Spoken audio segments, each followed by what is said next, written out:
Bit of a health check for you right now on Weekend Today, and here's a question for everyone at home. When was the last time you paid a visit to your GP for a checkup? Because a new report out today has revealed that Gen Z are actually falling short, with only 60% receiving that health check in the last 12 months. Yeah, for more info on this, we are joined by Head of Sustainability at Scape Australia, Chris Nunn, and Gen Z student Miller Pemberthy. Good morning to you both.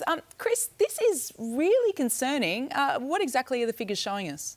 Yeah, so we've done a study of over 3,000 young Australians, Gen Z, 18 to 24-year-olds, and we asked questions all around Australia covering physical health, mental health, exercise, diet and sleep.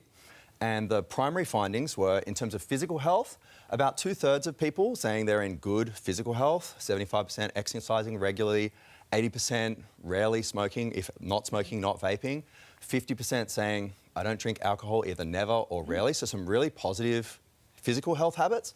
But in terms of mental health, a large proportion of people, 46%, almost half, saying that their mental health is fair or poor. So 55% saying, I'm suffering from anxiety, 34% saying, I'm even struggling with depression. Okay, that's alarming. Miller, are these numbers surprising to you?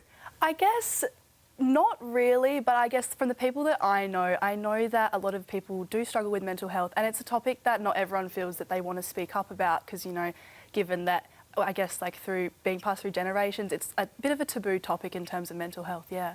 Chris, it's not just general health checks that people are avoiding either, is that right? Yeah, that's right. So we asked a question of this long list of professional health services, which in the last 12 months have you been to? So 30% saying, yep, I had a mental health check. So that was number one, which is pretty good. Flu vaccination, sexual health. But then 40% saying none. I haven't had any of these health checks in the last 12 months. So that was the concerning stat at all. Yeah. Okay, so Miller, talking to your age group now, why do you think health checks are so, not so much rare, don't happen as often as they should?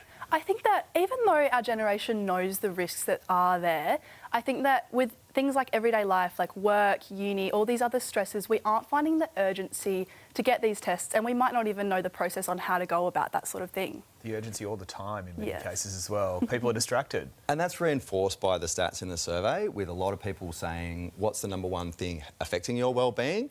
Saying, I'm concerned about my future. You know, you're 18 to 24, you're planning the next steps. I'm worried about cost of living. You know, I've got a lot of pressure in terms of burnout and fatigue, juggling work, society, etc. Broader social problems, they're thinking about that too.